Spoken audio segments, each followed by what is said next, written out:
Hey everybody. I'm going to talk very quick talk. I'm not sure how quick this will. I'm not sure how quick this will talk. This talk will be. Excuse me. Sorry about that.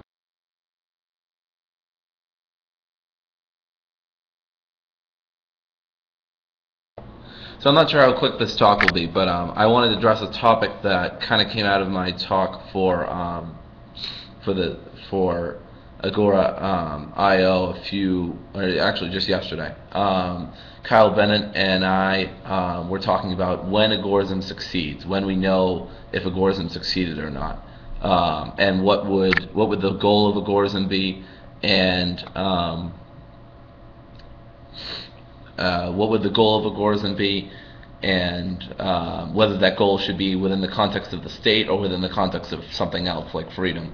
So I just, again, I'm not sure how long this talk will be. I'll probably try to talk for like 10-15 minutes, and I hope somebody else can get in after me. I don't want to take up too much time.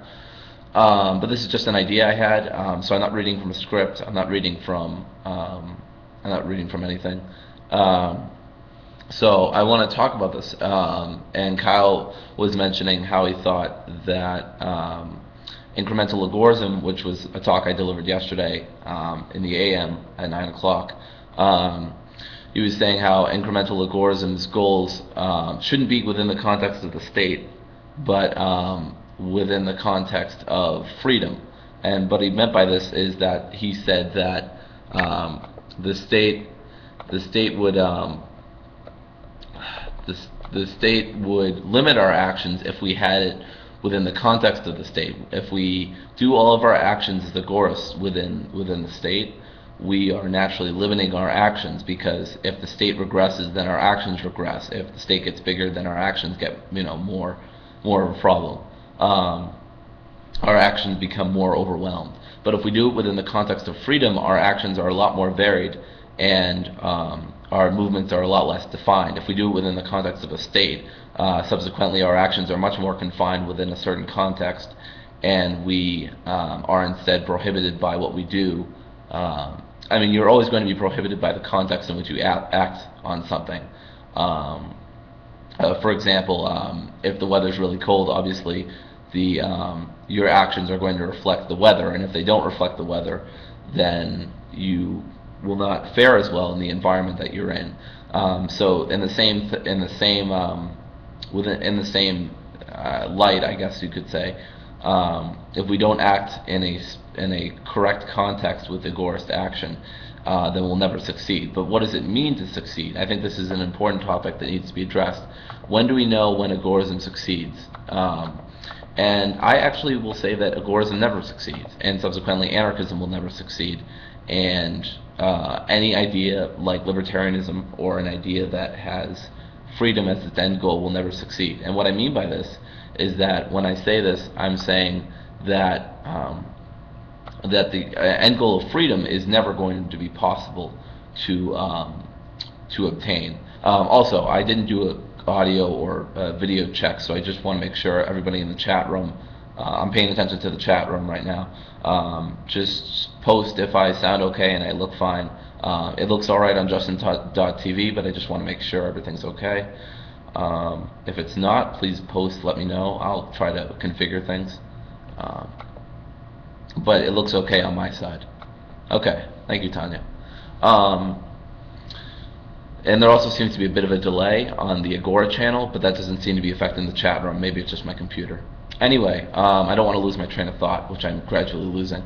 So anyway, the thing to keep in mind with being an agorist is that you have to have the right context in mind. And the context here should be freedom, not the state, because as I already said, acting within the context of the state limits your actions and makes you a lot more definable in what you're going to do and where you're going to be and who you're going to cooperate with, etc.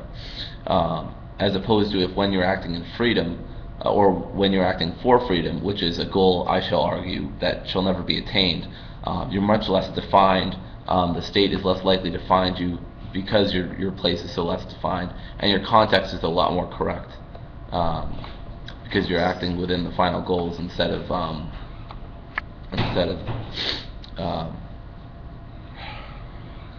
instead of just the state, I guess. Um,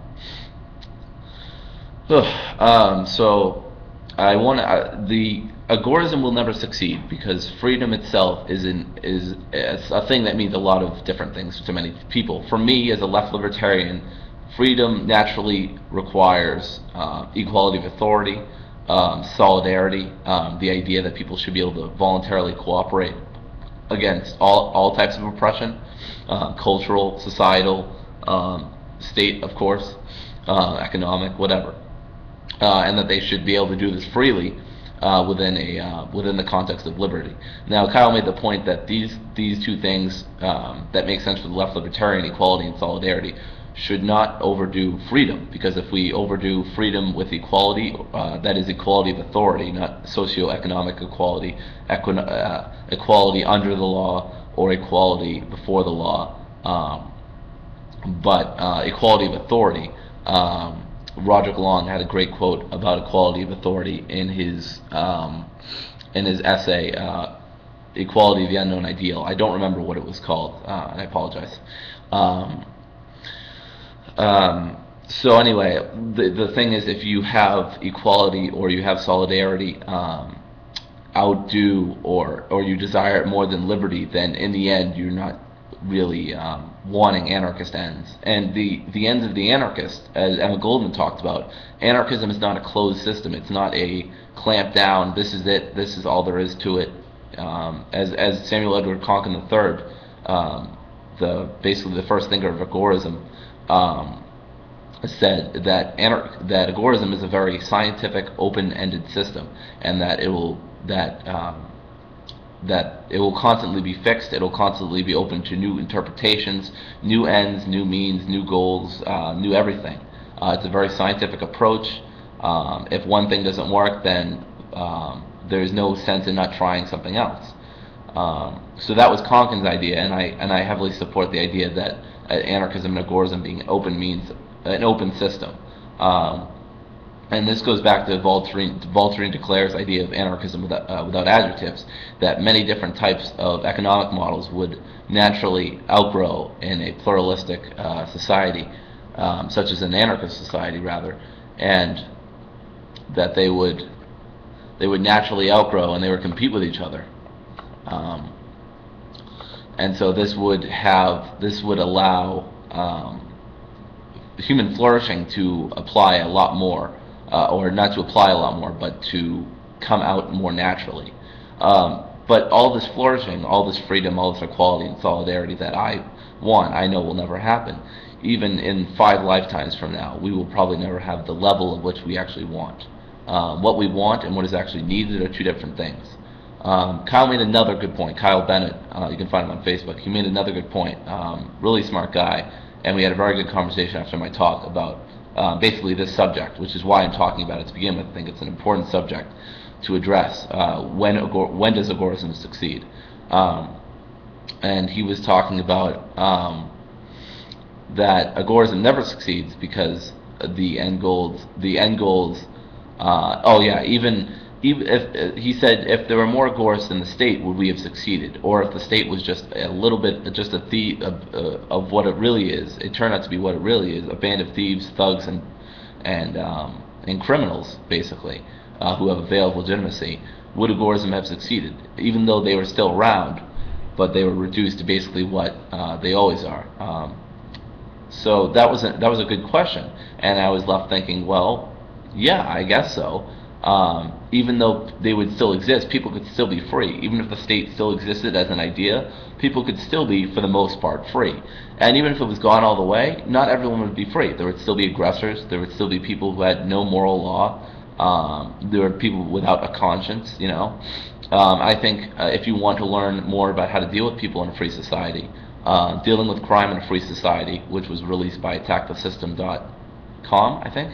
You can look it up. And Voltairine de Cleyre's Crime and Punishment, which is a fantastic essay that she wrote, are two very good ways of looking at how crime and punishment could be dealt with in an anarchist society, and a few different outlooks on it. Yeah, so I think even if the state was still there to some extent, I still think we would be free. I still think, at least for the most part, and I think even if the state was gone, we wouldn't be completely free. So therefore, I don't think agorism ever actually succeeds in its goal of having us free, of having us equal in authority, and having us being able to cooperate voluntarily for many different ends and for many different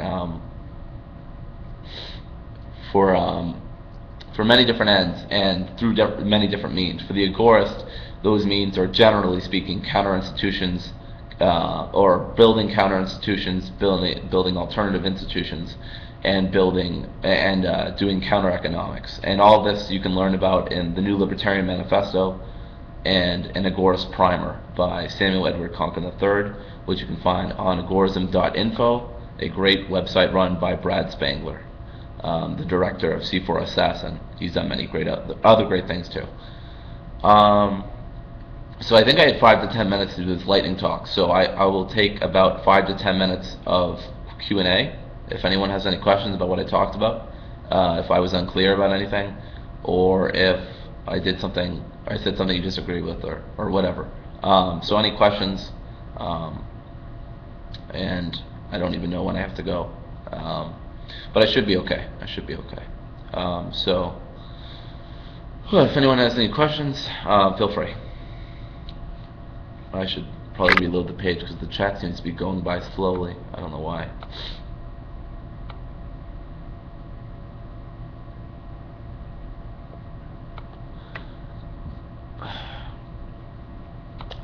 Actually, I'll go back to Kyle Bennett and in my chat on Facebook to see if I missed anything from our chat, because I know it was a pretty good one, and I know there's probably other stuff. I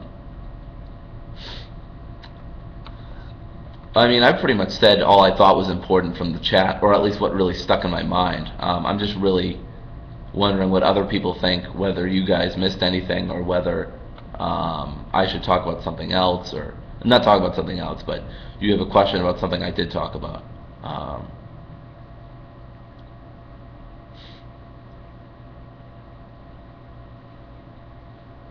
Okay, I found the discussion that Kyle and I had.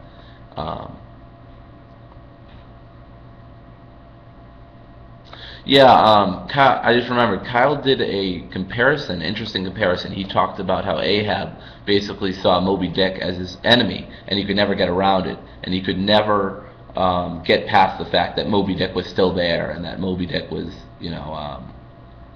he was still around, even though Moby Dick might not have been as important as Ahab actually thought. And so he ended up wasting a lot of time and effort on things that weren't really as important as he made them out to be. So that's kind of what Kyle was talking about, and what I agree with. Eventually we came to basically agree with on, we came to mostly agree on almost everything that we talked about, after he did some explaining of what he was trying to talk about. I mean, the end goal is freedom, but we have to realize that freedom will never come per se. I mean, freedom comparatively will come once the state is abolished. We will definitely have more comparative freedom than we do right now. But absolute freedom will never be here, naturally speaking, deterministically speaking, if I want to get more philosophical. And even politically, economically, and socially speaking, we'll never have absolute freedom. But we can get close. And that's what Benjamin Tucker meant when he said the anarchist has never spoken for, when he speaks of anarchism, he does not speak of perfection, but he speaks of a society that is highly preferable to one full of authority. Or the quote is something like that. It's a favorite quote of mine, especially when people assume that anarchism is utopian.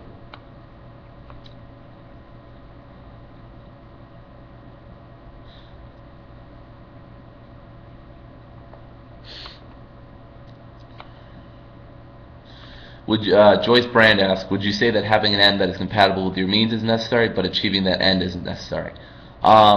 Means and ends, definitely. For me, it's all about truth and consistency. You have to be consistent with your means and ends. Basically, if you take care of the means, the ends will take care of themselves. I know a few people have said that.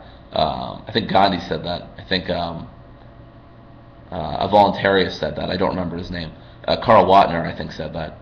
Um, Achieving the end, well, that depends on the situation and context. I would say in this case, achieving the end should always be striven towards, but it will probably never be achieved. But this is kind of a case where striving towards the end is about as noble as the end in of itself. So, like, you can never be a fully moral, ethical person, because that would mean you'd be perfect all the time and you do always do the right thing and always be good and stuff like that. Assuming all those terms are agreed upon. But it's still a very noble thing to strive towards that. And even if you don't get there, people tend to look at you as a good person anyway. So in the same context, the society that we're striving for, or toward, or at least anarchists are, is a society that's very close to freedom. It's knocking on its doors basically. So it's very close, but it's never going to get there. It's not a closed system. It'll always be open to new ideas and new improvements, but it'll never get to absolute freedom. So achieving the end in this case isn't necessary. Generally speaking, achieving the end should be necessary, so you're as consistent as possible. But sometimes with ideas like freedom and equality and stuff like that, and I don't mean again, I don't mean like Marxian equality. I mean like equality of authority. Which is basically an anarchist idea anyway. But in this case, achieving the end isn't necessary per se, but it's definitely worth continually striving towards. Lauren Canario, I apologize if I pronounced your last name wrong. What would a noble person be like? This is a good question. I guess a noble person would, according to libertarian ethics, a noble person would be someone who goes along with the NAP, doesn't violate legitimate property rights, and doesn't encourage oppression or aggression of any sort. That's simply unjustifiable, ethically speaking, and practically speaking. Well, not practically, but mostly ethically. So I guess, the noble person would probably be your typical, anarchist with libertarian ethics, basically. But that's not to say he's perfect, and that's not to say that individual is the noble person. Maybe that would be one type of noble person. I think an anarchist society would basically result in many different types of noble people being able to thrive and flourish. I don't think there would be one noble person that would thrive and that would that everyone would be like, yeah, that's the guy. No, I don't think there would be anyone like that. And if there was, great, but I don't think that's going to happen. I think there's going to be, I think there's going to be multiple different types of economic systems, just like Voltaire and Duclair said. I don't think there's going to be one system. I don't think the anarcho-capitalist or anarcho-socialist or whatever you want to call yourself, I think anarchism itself will prevail through free competition and plurality of actions. So I don't think. So to answer your question, I don't know. I'm making guesses. I don't think I have the insight to give you a full question about what a noble person would be like. But that's just a rough sketch. I'm by no means like an expert philosopher. So I don't know what the noble person would look like. Maybe a noble person would be the market anarchist with libertarian ethics, or something like that. But of course, I say that because I am a market anarchist with libertarian ethics, and I think I'm a good person. So probably everybody thinks a noble person would be them.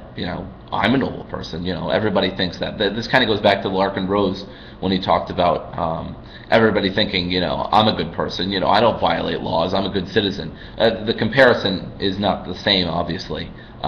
Thinking you're a noble person and thinking you're a good citizen are two different things. One's obviously better than the other, according to anarchists. So if we don't have any other questions, I think I'll stop there, because I think I've been talking about 20 minutes, maybe? Yeah, I've been talking about 20 minutes. So I think I'll get off, and unless anyone has any final questions. If anyone has any questions that they did not get to ask me, and I apologize if I missed your question, then let me know through messaging me on Facebook, or you can send a friend request and we can talk on my wall or your wall, or we can message each other, or we could chat, whatever.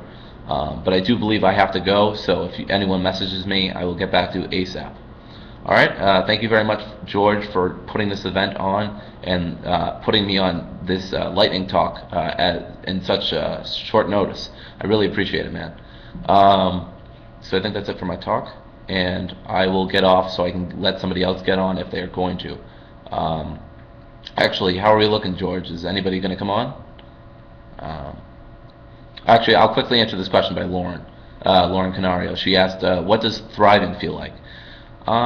Thriving, I guess, would feel like happiness. I guess thriving would be flourishing, would be being regarded as a good person and being thinking of yourself as a good person and like benefiting other people, and basically living peacefully, keeping to yourself, but also cooperating when necessary and cooperating when beneficial to both parties.